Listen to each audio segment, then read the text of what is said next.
जय श्री महाराज जी। अब तक आपने सुना, रानीखेत से नैनीताल लौटते समय श्री महाराज जी एक सुनसान घने जंगल के बीच उतर गए और नदी पार करते हुए जंगल की ओर बढ़ गए। वन में अतीस के पेड़ के पास एक बड़ी सी शिला थी। महाराज जी उस पर बैठ गए और श्री सिद्धिमा से कहा, अब हम यहीं रहेंगे। अब आगे। कैची में बहने वाली शिप्रा नदी उत्तर दिशा की ओर बहती है, इसीलिए श्री महाराज जी ने इसे नाम दिया उत्तर वाहिनी गंगा। देवभूमि उत्तराखंड की ये पावन स्थली पहले भी अनेक संतों की तपोभूमि रही है।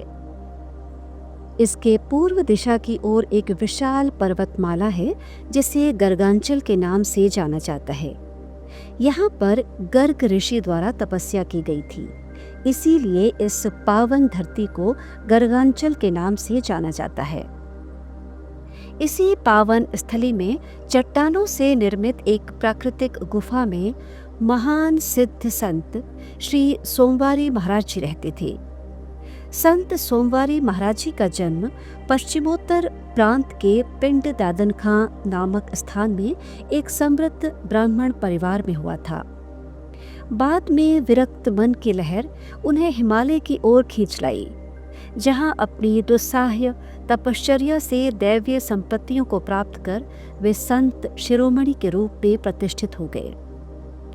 सन 1900 के लगभग संत श्री सोमवारी महाराज जी ने अपनी तपोसाध्य पावन चरणों से उत्तराखंड की भूमि को पावन किया।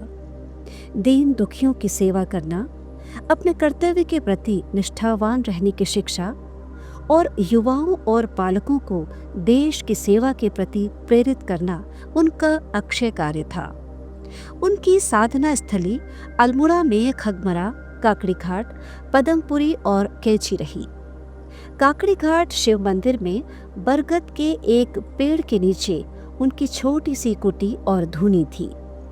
यहीं पर एक पौराणिक शिवलिंग स्थापित था, जहां वे नित्य पूजन अर्चन तप साधना किया करते थे।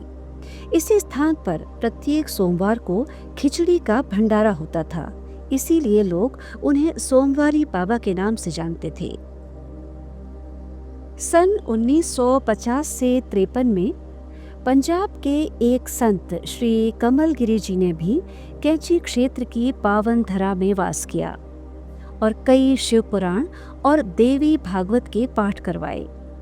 बाद में इस तपोस्थली में श्री प्रेमी बाबा द्वारा गहन साधना की गई। वे नदी के उस पार श्री विष्णुदत्त तिवारी जी के खेत में एक छोटी सी कुटिया में रहते थे। आज वर्षों बाद सन 1962 में पुनः एक परम संत के इस क्षेत्र में पदार्पण से आध्यात्मिक दुनिया में एक नई अलख जगने वाली थी। संतों का जीवन सदैव ही मानव कल्याण के लिए हुआ है। जन्म जन्मांतरों के चक्र में जीवन मरण की लीला तो उनके लिए बस एक घटना मात्र है, जबकि आत्मा तो पुनर्मानवोद्धार के लिए न जाने कितने रूपों में बार बार बदलकर प्रकट होती रहती है। त्रिकालदर्शी अंतर्यामी महाप्रभु श्री नीप करोरे महाराज जी की समय की गति से परे अपने अंतर में सारे भूत भविष्य की घटनाओं का समायोजन पहले ही कर चुके थे। अब बाकी था तो प्रत्यक्ष रूप में उन घटनाओं का प्रभावी रूप में आकार लेना। इसी क्षेत्र में वे 20 वर्षों पहले सन 1942 में रात्रि के समय राह चलते हुए एक भक्त श्री पूर्णानंद तिवारी को वचन दे चुके थे। आज फिर 1962 में 20 वर्षों बाद उसी वादे को पूरा करने के लिए उनका शुभागमन हो चुका था। एक सुबह श्री महाराज जी नदी पार कर कुछ देर सड़क के पैराफिट पर आकर बैठे रहे। फिर किसी व्यक्ति द्वारा पूर्णानंद तिवारी जी को बुलाया गया। आपसी बातचीत के द्वारा 20 वर्ष पुरानी स्मृतियां ताज़ी हुई। त्रिकालदर्शी महाप्रभु महाराज जी ने उस स्थल को देखने की इच्छा प्रकट की जहां श्री सोमवारी महाराज जी और प्रेमी बाबा जी द्वारा तपस्या की गई थी। उन्होंने श्री तिवारी जी से पूछा, हमें सोमवारी महाराज जी का हवन कुंड दिखाओगे?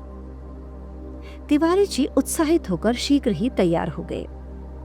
लेकिन महाराज जी ने ये काम कल सुबह 4 बजे के लिए तय कर लिया। इस निर्णय पर तिवारी जी को कुछ सशंकित देखकर वे खुद ही बोले, क्या हम झूठे हैं? तिवारी जी ने संकोचवश क्षमा मांगी और महाराज जी भूमियाधार को चले गए। अगले दिन नियत समय पर वे पूर्णानंद तिवारी के घर उपस्थित हो गए और सब कुछ जानते हुए भी साधारण रूप से अनजान बनते हुए इस क्षेत्र के बारे में जानकारियां प्राप्त करते रहे। इसके बाद वे उन्हीं घने जंगलों से होते हुए प्रेमी बाबा की कुटिया में पहुंचे और वहां पर दाल रोटी खाई। फिर श्री प्रेमी बाबा, पूर्णानंद तिवारी जी और अन्य भक्त श्री महाराज जी के साथ नदी पार करते हुए उस पावन स्थल पर पहुंचे जहां पर संत श्री सोमवारी महाराज जी का हवन कुंड था। घने जंगल में बड़ी बड़ी घास और झाड़ियों के बीच ये स्थल पूर्णतया दिखाई नहीं दे रहा था। फिर भी तिवारी जी और उनके साथियों ने घास और झाड़ियों को साफ करवाकर उस पावन हवन कुंड के दर्शन करवाए। इसके बाद श्री महाराज जी ने आज्ञा दी कि इस हवन कुंड को चबूतरे से ढक दिया जाए और स्वयं भूमियाधार वापस चले गए। इसके साथ ही चबूतरा बनवाने के लिए उन्होंने 4 बोरी सीमेंट भिजवा दिया। जब मजदूरों ने फावड़ा, बेलचा आदि से वहां पर कार्य करना प्रारंभ किया, तभी फॉरेस्ट गार्ड ने आपत्ति जताते हुए उनके बेलचा आदि सामान जब्त कर लिए। स्थिति विवाद तक पहुंच गई। कुछ समझ नहीं आ रहा था कि अब क्या होगा। तभी श्री महाराज जी का आगमन हो गया। उन्होंने वन विभाग के chief conservator Shri RC Soni साहब को फोन द्वारा बुलवाया। सोनी साहब घटनास्थल पर पहुंच गए। पूरी बातों को ध्यान से सुनते हुए उन्होंने श्री महाराज जी की आवश्यकता को ध्यान में रखते हुए इस भूमि की नाप करवाई और कहा कि जितनी भी भूमि की आवश्यकता है उसको देने का अधिकार वन मंत्री के पास है। उस समय वन मंत्री थे श्री चौधरी चरण सिंह जी, जो कि महाराज जी की श्री लीला से स्वयं ही कैची धाम में उसी समय उपस्थित हो गए। श्री महाराज जी को जितनी भूमि की आवश्यकता थी, मंत्री श्री चौधरी चरण सिंह जी ने ये भूमि लीज पर श्री महाराज जी के नाम पर दे दी। श्री महाराज जी ने प्रसन्न होकर उन्हें आशीर्वाद दिया, जा तू भारत का प्रधानमंत्री हो जाएगा। श्री चौधरी चरण सिंह जी सहसा इस बात पर विश्वास नहीं कर पाए, पर करुणामय प्रभु तो भूत भविष्य की घटनाओं को देखने में समर्थ थे। उनका अमोघ आशीर्वाद भला व्यर्थ कब जाता। कालांतर में श्री महाराज जी के वचन सार्थक हुए। श्री चौधरी चरण सिंह जी भारत के प्रधानमंत्री हो गए और श्री सोनी जी महाराज जी के आशीर्वाद से वन विभाग में प्रदेश स्तर के अधिकारी पद से सेवानिवृत्त हुए। एक दिन शिला पर बैठकर महाराज जी अपने भक्तों से बोले, यहाँ पर आश्रम बनेगा, मंदिर बनेंगे जिनकी ख्याति विश्व भर में फैलेगी। इस वीरान जंगल की स्थिति को देखकर किसी विश्वास था कि इस स्थान पर कुछ ऐसा चमत्कार होगा।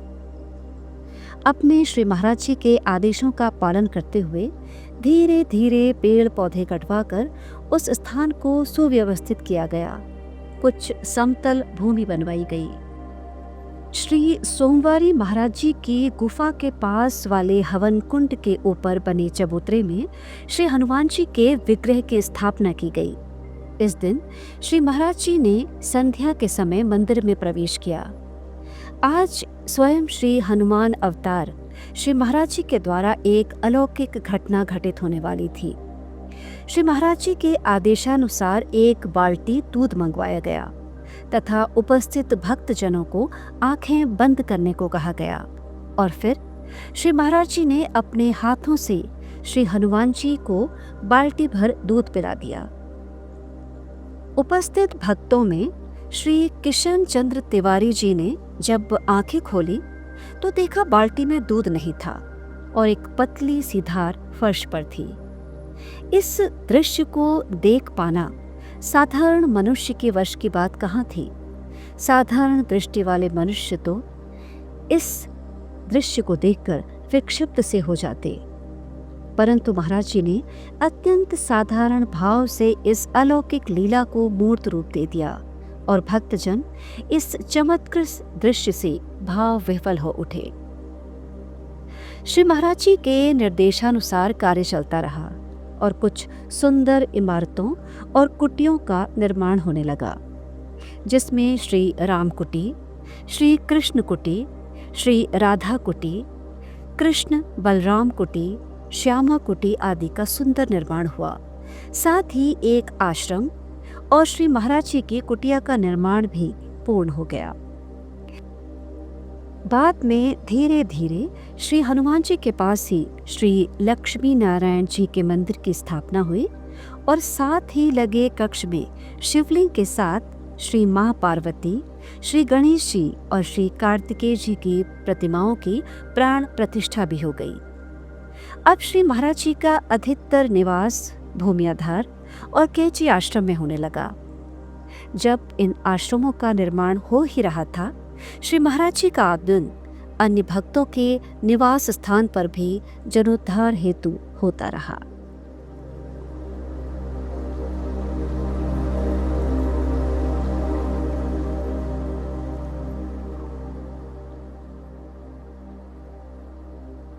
महाप्रभु महाराज जी, श्री नीप करो रे बाबा पावन कथामृत। आज का प्रसंग यहीं तक।